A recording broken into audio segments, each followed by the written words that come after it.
Aku lebih suka cari businesses yang emang grow, gak apa-apa bayarnya lebih mahal, ada premiumnya, tapi the company is growing gitu. Manajemennya peduli, the company is growing, dan ada results yang terjadi. Karena seringkali kan ada juga tuh value trap ya. Betul. Kita nyari perusahaan-perusahaan yang murah, tapi yang ada ternyata itu perusahaan murahan. Yang ada yang udah kita rasanya udah oversold nih, makin oversold lagi gitu kan. Yang ada boncos kitanya.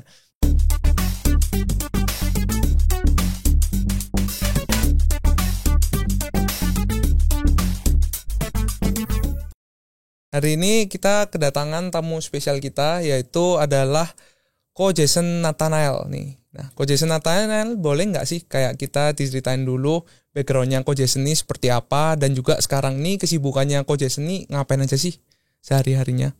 Oke, thank you Calvin. Halo semuanya, kenalin aku Jason. Kalau sekarang emang sibuknya banyak bikin konten sih seputar finance, ekonomi gitu-gitu. Dan sekarang juga lagi kayak sembari bikin media keuangan namanya Macro Journal. Jadi bantuin simplifying global news buat local investors. Karena biasanya banyak kayak berita-berita tapi susah dimengerti. Tapi sebenarnya penting buat kita juga ngerti makroekonominya gimana, sampai saham yang kita pilih atau aset-aset kelas yang kita pilih itu ngefek juga ternyata sampai ke sana gitu. Oke. Nah, aku agak penasaran nih Ko, kenapa Ko Jason ini memutuskan untuk menjadi content creator financial?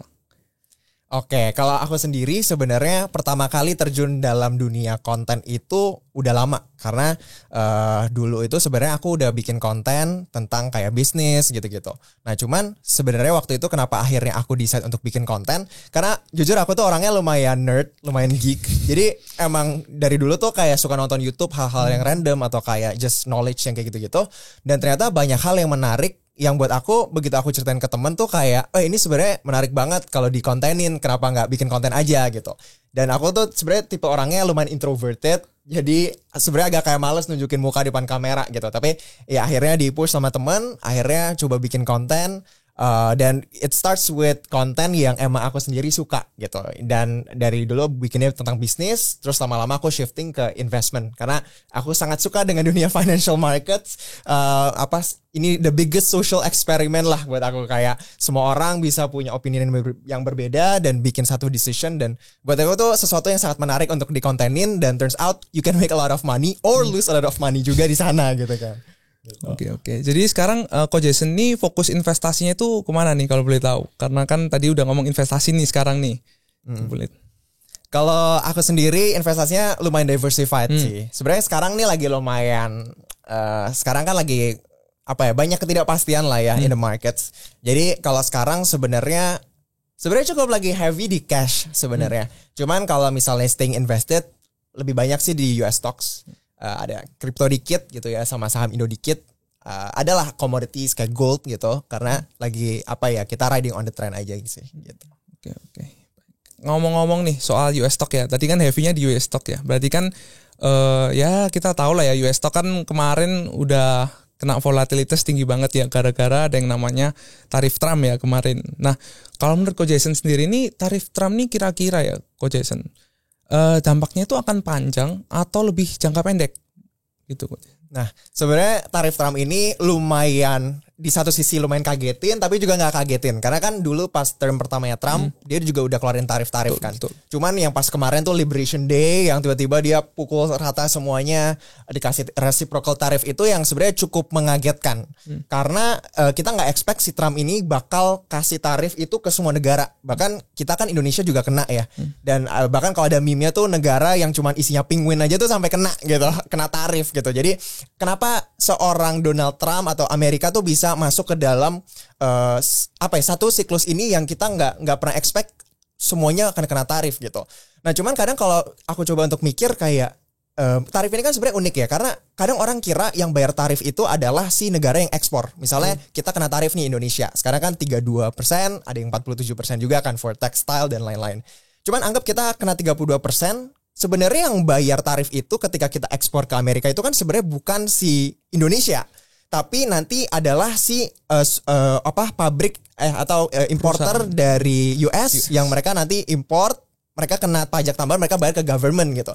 Jadi ujung-ujungnya ketika mereka import dan harganya lebih mahal, costnya lebih mahal, ya pasti mereka akan turunin itu ke consumer mereka sendiri. Yang itu adalah sebenarnya semuanya mainannya domestiknya US. Jadi kadang kalau coba untuk mikir, kenapa ya si Trump ini bikin tarif yang sebenarnya merugikan negaranya sendiri. Tapi kalau aku coba mikir, karena satu hal yang aku suka dari financial markets itu, kita ngelihat dari selalu dua sisi gitu ya. Di satu sisi semua orang mungkin bisa menghujat Trump, tapi di sisi lain aku coba untuk mengerti apa sih cara mikirnya Trump gitu ya, atau setidaknya cara mikir timnya dia, kenapa dia pukul tarif sebanyak ini. Nah sebenarnya kemarin tuh aku ketemu satu insight yang lumayan menarik gitu. Jadi ini ditulis sama chief ekonomisnya White House, namanya Steven Miran gitu ya. Dia bagian dari timnya economic advisornya Trump lah. Dia sebenarnya ada bikin satu dokumen namanya A User's Guide to Restructuring the Global Trading System. Dan di situ tuh dijelasin kenapa tarif ini sebenarnya salah satu playbooknya Trump untuk bisa meng-reassert dominance-nya US di dalam influence dia di global. Jadi ini mungkin agak sedikit kita coba berteori-teori dikit gitu ya. Tapi yang menarik adalah ketika kenapa Trump kasih tarif banyak ini, sebenarnya it's part of a big game gitu kalau aku boleh bilang ya gitu. Jadi selama ini sistem trading kita di seluruh dunia itu kan free trade ya. Maksudnya dari puluhan tahun yang lalu it's free trade. Jadi selalu ya udah kalau kita nggak bisa bikin sendiri, kita impor dari negara lain gitu. Sehingga cost kita lebih murah dan semua orang diuntungkan, globalization lah gitu. Nah, tapi comes to the point di mana kelihatan sistem yang dibikin oleh Amerika sendiri. Mereka nih mulai di catch up nih sama ada satu negara yang namanya China. Di catch up sama China, jadi ibaratnya mereka yang bikin sistemnya tapi mereka kalah sendiri nih dalam sistemnya. Jadi kalau misalnya dulu karena mereka selalu ranking 1 dalam semuanya, dalam influence mereka, dalam ekonomi mereka, tiba-tiba ada satu superpower yang rising up, ya mulai ketar-ketir lah gitu kan, kalau misalnya sebagai negara yang nomor 1. Jadi kalau misalnya aku ibaratkan kenapa tarif itu ada, kalau misalnya dulu aku plus 2, China plus 5, misalnya aku US, aku dapat plus 2 poin, China plus 5 poin tuh gak apa-apa, karena poin aku tuh jauh banget. Tapi sekarang begitu poinnya udah makin mepet nih, sekarang mendingan aku minus 2, tapi China minus 5. Selama aku masih bisa retain that number 1 position. Jadi cara mikirnya Trump, kalau teori aku tuh, mereka untuk gimana caranya bikin US tetap nomor 1. Sekalipun tarif secara short term, itu pasti dampaknya luar biasa gitu ya. Inflationary, yes, in the short term. Bahkan kemarin tuh ada report dari Goldman Sachs yang bilang kalau misalnya setiap kali ada 5 percentage point tarif, itu sebenarnya earnings S&P 500 tuh turun 1-2%. Jadi itu 5%. Kalau misalnya angkanya bisa 10%, 20%, 30%. Bahkan ya. Wah, 100% bahkan gitu kan. Wah, itu bisa lumayan. Ketar-ketir karena kan kalau earningsnya turun pasti sahamnya turun juga gitu kan. Jadi cuman cara ngelihatnya gitu, kayak gimana caranya mereka bisa tetap nomor 1. Ya buat mereka step pertamanya adalah ya kasih tarif ini ke semuanya gitu. Oke, sih. Itu pandangan yang sangat menarik ya dari Coach Jason. Tapi tadi kan ada ya Coach Jason bilang kalau misalnya ini akan merubah ya tatanan perdagangan dunia. Nah, ini kan udah jalan kayak bisa dibilang 100 tahun ya setelah The Great Depression kan waktu itu. Kalau misalnya Trump sekarang berubah dari free trade, tiba-tiba dia proteksionis. Nah, ini kan bakal merubah bisnis seluruh dunia kan, Coach Jason. Nah, itu gimana kita bisa menanggapi hal itu? Karena itu kan ya apa yang kita pelajarin selama ini bakalan bisa berubah gitu kan, Coach Jason. Itu gimana kira-kira? Nah, jadi karena kan kita biasanya pelajarin berdasarkan apa yang kita rasain gitu. Kalau saya di sini umur 25 tahun, aku belum pernah ngalamin yang namanya Great Depression. Bahkan mungkin krisis 98 aja aku nggak ngalamin gitu. Cuman kadang kalau kita misalnya mau pelajarin sejarah, kita bisa lihat 100 tahun ke belakang, atau kita bisa lihat mungkin 500 tahun ke belakang gitu. Sebenarnya kemarin tuh Ray Dalio ada tulis satu buku yang menarik gitu ya, The Principles for Dealing with the Changing World Order. Dan salah satu poin yang menarik, ini Ray Dalio yang jadi advisornya Danantara juga ya kemarin. Dia bilang kalau misalnya empires itu pasti ada siklus naik turunnya. Dan itu adalah pattern yang selalu mengulang dalam sejarah. Contoh di tahun 1600-an, waktu itu Belanda yang menguasai gitu ya global trade. Lama-lama dia turun sendiri, terus yang mulai naik Britain. Ya, Inggris dengan semua koloninya di mana-mana, ujung-ujungnya dia jatuh juga, yang naik sekarang lagi Amerika. Nah, kalau kita lihat sebenarnya patternnya itu kurang lebih selalu di antara 200 sampai 250 tahun dominance-nya gitu. Tapi itu pasti beda-beda case by case. Dan kalau kita lihat patternnya itu sebenarnya kenapa satu negara bisa rise and fall, sebenarnya itu patternnya bisa lumayan kita liatin big picture-nya itu gimana. Nah, biasanya yang paling pertama yang kelihatan ini satu suatu petahana yang udah besar dan mulai declining itu biasanya mereka mulai money printing banyak. Ya, karena mereka kan punya reserve currency status ya. Maksudnya mata uang mereka ini yang dipakai di seluruh dunia. Jadi kalau mereka print money itu biasanya nggak terlalu ngefeknya gimana-gimana. Kita bisa lihat gitu ya, US dollar, ya kita tahu sendiri ya. Pas kemarin COVID aja money supply-nya itu melonjak luar biasa. Ya kan, sekarang kalau dibilang apakah utangnya Amerika itu healthy atau enggak, ada yang bilang masih sustainable. Treasury masih sesuatu yang aman, ada juga yang ketar-ketir gitu ya. Yieldnya kemarin naik luar biasa. Tapi ketika itu money printing tuh biasanya salah satu tanda gitu ya. Ketika misalnya empire mulai falling. Karena itu cara dia memberikan liquidity ke market. Yang kedua itu biasanya ada wealth gap. Jadi antara yang paling kaya dan yang paling kaum miskin gitu ya, gapnya tuh sangat luar biasa. Untuk hidup aja susah banget, tapi ada satu atau sekumpulan orang yang memang hidupnya luar biasa karena ada wealth gap itu. Nah biasanya ini kalau berdasarkan sejarah ya, sekali lagi ini bukan berarti saya memprediksi apa yang akan terjadi. Biasanya abis itu diikutin oleh civil war atau perang saudara gitu ya. Maybe it's physical, mungkin itu secara sosiologi gitu ya, kalau ada revolusi atau apa gitu ya. Tapi selalu diikuti dengan itu, dan di sisi lain ada superpower yang juga lagi rising.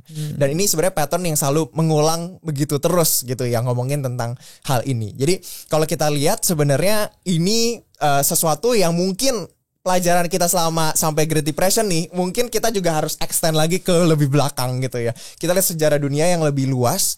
Karena mungkin bisa jadi gitu ya, cara teori-teori market kita yang kita pelajarin gitu ya, mungkin di kuliah atau di akademia gitu ya, bisa jadi nggak akan selalu sesuai dengan teori lagi nih. Karena kenyataannya bisa berubah gitu. Kita mau belajarin market, mau baca chart setiap hari gitu ya.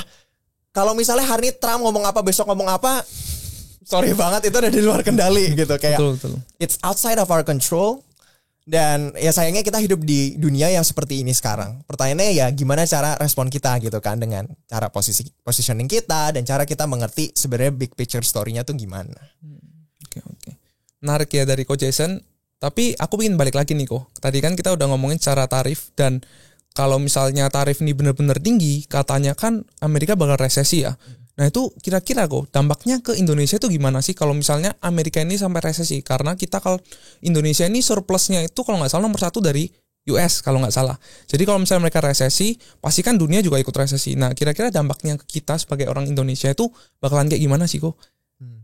Nah, recession ini sebenarnya juga satu topik yang kalau di US markets itu juga diomongin lah oleh semua research atau institutions gitu ya.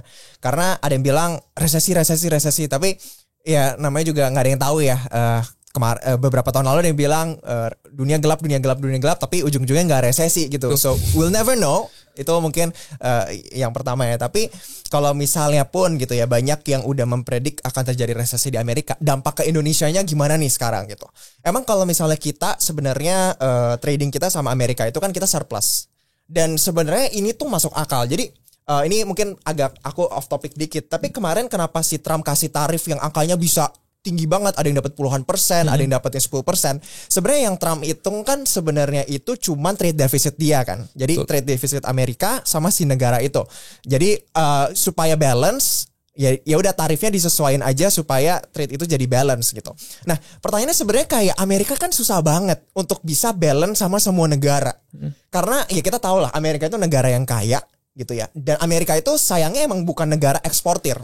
It's a fact kalau kita ngomongin ini barang yang emang terhitung lah ya sebagai ekspor. Karena ada yang bilang Trump itu nggak ngitungin export services gitu ya dalam hitungan dia, misalnya kayak financial services atau kayak kita misalnya subscription apa gitu ya, itu nggak dimasukin ke dalam neraca perdagangannya gitu. Nah cuman kalau misalnya anggap kita ngelihat dari perspektif itu gitu ya, kayak mereka itu negara yang sangat kaya dan labor di sana aja tuh mahal. Jadi kalau misalnya mereka mau bilang mereka mau reindustrialize si Amerika nih, mau bangun banyak pabrik lagi nih.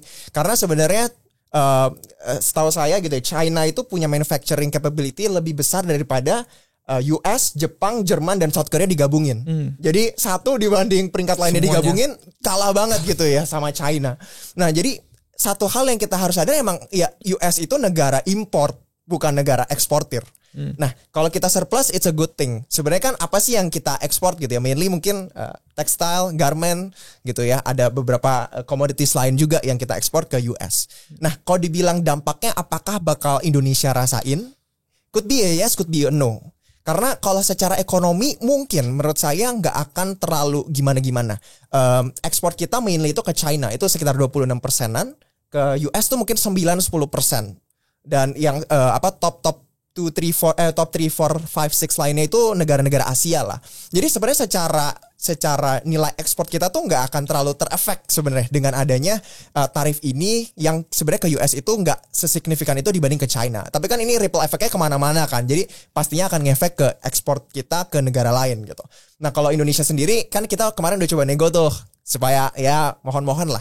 Sekalipun kita mungkin nggak terefek secara ekonomi, secara politik kan sebenarnya banyak runtutannya gitu. Kayak kita pengen punya good relations lah, baik dengan China atau dengan US. Makanya kemarin tuh kan kita nego, tapi ya nggak tahu nih gimana hasilnya. Apakah nanti akan ngefek atau enggak. Cuman sebenarnya secara macro view-nya sebenarnya kan secara global juga kurang oke nih. Jadi kita nggak ngomong misalnya apakah Indonesia resilient, lumayan resilient juga. Karena kan GDP kita mainly itu consumption. Cukup fairly aman lah maksudnya dibanding dengan negara-negara lain yang sangat reliant trading dengan Amerika. Jadi supaya kita quite strong, tinggal balik lagi gimana kita meresponi ini dan ya supaya kita bisa punya good relations lah sama Amerika sama China. Jangan sampai ya misalnya kita harus main caturnya yang bener nih dan ya ini back to the politicians lah untuk make those decisions. Karena ya suka nggak suka akan ngefek nanti ke liquidity di sini, asingnya masuk atau keluar gitu kan. Karena kan dari kemarin outflow terus kan asing gitu kan. Tapi bisa jadi it's not an Indonesian problem, it's a global problem. Bisa jadi emang karena cara investors ngelihat ya macroeconomic view-nya emang lagi kurang oke gitu. Insight yang menarik ya, secara ekonomi global kita bakalan mendapatkan efek atau tidak. Nah kita sekarang kembali lagi nih ke yang paling ditunggu-tunggu. Jadi sekarang nih dengan semua yang ada dari terjadi itu, menurut Ko Jason, sekarang itu udah waktu yang tepat nggak sih Kak untuk kita masuk ke pasar saham, khususnya yang global ya? Oke, ini pertanyaannya menarik banget dan mungkin teman-teman juga nungguin yang ini gitu ya, pasti. Kayak waktunya all in nggak gitu, waktunya masuk nggak sih? Masuk. Kalau aku tipe orang yang aku percaya time in the market beats timing the market. Jadi kalau kita untuk coba tebak timing the market tuh akan susah banget gitu ya. Kecuali mungkin kita Warren Buffett ya, dari tahun lalu udah trimming banyak banget kan, dan dari semua billionaires kan kelihatan tuh ya, Buffett doang yang hijau gitu naik sendiri. Karena ya tapi bayangin ketika kemarin mungkin S&P 500 all time high, ada nggak yang berani jualan atau pada banyak beli gitu kan? Kan ujung-ujungnya banyak yang beli juga waktu itu. Tapi Buffett bisa disiplin dan dia jualan. Nah kalau saya tipe orang yang nggak bisa timing the market. Jadi saya tipenya yang time in the market aja gitu ya. Kalau misalnya kita biasanya dollar cost averaging, ya udah dollar cost averaging aja. Kita nggak coba untuk tebak arah market naik turun dalam short term. Kalau kita percaya long term itu akan terus growing, ya good for you lah gitu kan, good for us all. Karena datanya ada yang bilang gitu, kalau misalnya kita miss let's say the 10 best trading days di market, itu mungkin return kita itu jauh banget, bahkan kita bisa minus gitu ya, ketimbang kalau kita staying invested. Kalau kita miss 10 hari terbaik aja dalam kita investasi karena kita suka beli jual, bisa jadi kita miss those best trading days dan itu bakal hit returns kita di portfolio kita gitu. Nah cuma balik lagi, aku kan orang financial market, aku coba untuk ngelihat dari dua sisi nih. Kalau misalnya di satu sisi it's good to stay invested dan beli lagi, apa sih opposition view-nya gitu ya. Nah sebenarnya yang menarik kan, orang bilang in the long run the stock market always goes up, apalagi di US. Kalau kita tarik 100 tahun ke belakang. Nah, pertanyaannya apakah history selama 100 tahun ke belakang ini akan mengulang atau enggak? Jawabannya enggak ada yang tahu. Gitu. Kalau misalnya kita beli mungkin tahun 89 Jepang gitu ya, ekonominya bertumbuh luar biasa, jadi top 2, top 3 ekonomi in the world. Kalau kita beli Nikkei di tahun 89 sampai sekarang, duit kita minus gitu ya. Jadi nggak menentu juga kalau kita staying invested lama akan terus naik. Balik lagi ke tesis kita. Kalau misalnya kita percaya dengan semua tarif dan semua ini hanya noise, dan sebenarnya US economy is strong, terus growing, dan markets emang terlalu overreact aja dengan apa yang terjadi sekarang, keep on dollar cost averaging. Tapi kalau misalnya emang kita nggak bisa tidur nih kalau kita beli risk on asset, ya udah, you know what to do lah. Yes. Nah, tadi kan udah ngomongin tentang ada sebut Warren Buffett juga ya. Nah, aku jadi penasaran nih. Kira-kira gaya investasinya dari Coach Jason itu lebih condong ke value investing dari Warren Buffett atau punya aliran sendiri nih kok? Gimana? Oke, kalau misalnya ngomongin tentang aliran investasi ya gitu. Aku dari pertama kali coba investing gitu ya. Aku angkatan COVID. Jadi 2020 aku mulai terjun di pasar modal. Selalu pengen jadi value investor karena keren gitu ya, Warren Buffett jadi salah satu orang paling terkaya di dunia purely dari investing gitu ya, buying businesses, generate dividends dan staying invested for a very long time, cari bargain yang bagus. Nah cuman nggak tahu ya, atau emang saya tipe orang yang nggak gampang puas. Rasanya tuh untuk menunggu itu waktu yang lama gitu ya. Jadi value investor harus sabar banget gitu kan. Kita bisa rasanya missing out ya banyak hal gitu. Jadi mungkin kalau aku lebih tipenya nggak deep value investor kayak si Buffett, tapi mungkin lebih yang kayak growth investing ya. Aku lebih suka cari businesses yang emang grow, nggak apa-apa bayarnya lebih mahal, ada premiumnya, tapi the company is growing gitu. Manajemennya peduli, the company is growing, dan ada results yang terjadi. Karena seringkali kan ada juga tuh value trap ya. Betul. Kita nyari perusahaan-perusahaan yang murah, tapi yang ada ternyata itu perusahaan murahan. Yang ada yang udah kita rasanya udah oversold nih, makin oversold lagi gitu kan. Yang ada boncos kitanya. Jadi kalau aku sebenarnya nggak terlalu suka nyari perusahaan yang murah, karena there's a reason kenapa market itu punish perusahaan-perusahaan tertentu tuh murah. Gitu. Aku cenderung lebih suka beli yang lumayan mahal, tapi ada potential growth-nya lebih oke secara bisnis sendiri maupun secara sahamnya. Gitu. Berarti lebih condongnya ke arah growth stock. Betul, lebih ke arah growth stock ya. Menarik. Berarti kalau misalnya growth stock nih, aku mau nanya, invest di Nvidia nggak kok waktu itu? Nah, ini salah satu penyesalan yang besar ya. Salah satu penyesalan terbesar. Waktu itu enggak. Karena waktu itu sebenarnya udah ngerasain pas ChatGPT rilis semuanya, maksudnya the AI revolution itu kayak waktu itu very clear. Maksudnya AI ini akan jadi sesuatu yang big dan mengubah banyak hal. Tapi nggak pernah waktu itu aku nyadar Nvidia ini yang akan sangat diuntungkan. Karena waktu itu persepsi aku Nvidia ini dia bikin chips, dia bikin ya dulu asosiasinya mungkin gaming gitu ya. GPU bikin GPU. Terus gimana nih gitu kan? Kenapa tiba-tiba sekarang ya nyesel gitu ya nggak invest di Nvidia. Tapi ya gitu kan. Kalau misalnya ada gold mine, ya kita invest bukan cari goldnya, tapi kita cari orang yang jualan sekopnya. Yang karena yang jualan sekopnya lebih untung daripada orang yang nyari emasnya biasanya. Betul, gitu pasti. Kan. Jadi dulu pas Gold Rush California gitu, yang kaya ternyata yang jualan sekopnya bukan yang nyari emasnya. Nah itu waktu itu aku miss out sih gitu. Ada sempat belilah, ada sempat untung. Cuman emang nggak dari pas yang kayak bull-runnya si Nvidia gitu. Tapi kalau menurut dari Coach Jason sendiri, Nvidia kira-kira kan ini kan growth-nya masih panjang ya kalau kita ngomong AI. Nah, apakah AI boom ini udah mulai peak atau dia ini masih bisa naik lagi nih kira-kira? Nah, ini juga salah satu topik yang hot ya. Maksudnya ngomongin tentang AI. Aku percaya for sure AI akan merubah banyak hal. Kalau dulu mungkin lebih ke teman-teman yang ada di dunia IT atau engineering gitu ya. Sekarang mungkin sebagai orang-orang yang in daily life itu bisa utilize AI gampang banget. Apalagi ada LLM kayak ChatGPT dan lain sebagainya. Nah kalau ngomongin AI, yes I'm sure AI will change a lot of things. Nah pertanyaannya, is it good to keep on investing in AI related companies? Sebenarnya gitu kan. Nah kalau kemarin sebenarnya salah satu hal yang cukup shocking itu ketika DeepSeek dirilis ya. Jadi ChatGPT, OpenAI keluarin miliaran dolar gitu ya untuk mendevelop ChatGPT terus gitu. Karena datanya banyak dan semuanya untuk mentraining models mereka. Tapi tiba-tiba muncullah out of nowhere DeepSeek yang ngaku dia bisa bikin LLM yang jauh lebih capable daripada ChatGPT, dibikin open source dan dengan harga yang sangat murah. Dan itu kan waktu itu saya ingat tuh kayak videonya langsung drop banget the next day gitu. Karena investors pada mempertanyakan apakah selama ini spending ke AI itu terlalu boros gitu, terlalu berlebihan gitu. Sebenarnya bisa dilakukan dengan cost yang lebih kecil. Karena kayak let's say Meta kan spend a lot of money buat AI juga kan. Kemarin kan Metaverse, mereka pivot ke AI. Apakah itu justified? That's a really deep question yang sampai sekarang masih belum banyak orang tahu gitu. Walaupun OpenAI as a company is very strong, banyak Anthropic dan semuanya juga sangat-sangat punya potential yang gede gitu. Tapi apakah tren ini akan terus berjalan? Jawabannya aku sebenarnya nggak tahu. Karena it's not really a numbers game anymore, it's a narrative game.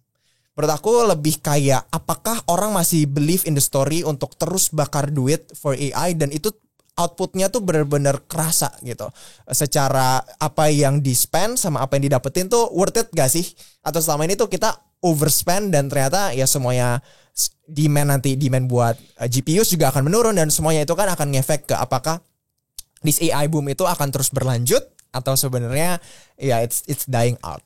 Gitu. Masih ya. Jadi itu ya pertanyaan jawaban dari banyak soalnya yang pada nanya nih, kan lagi pada turun nih, Nvidia turun kira-kira mungkin 50% ada nih.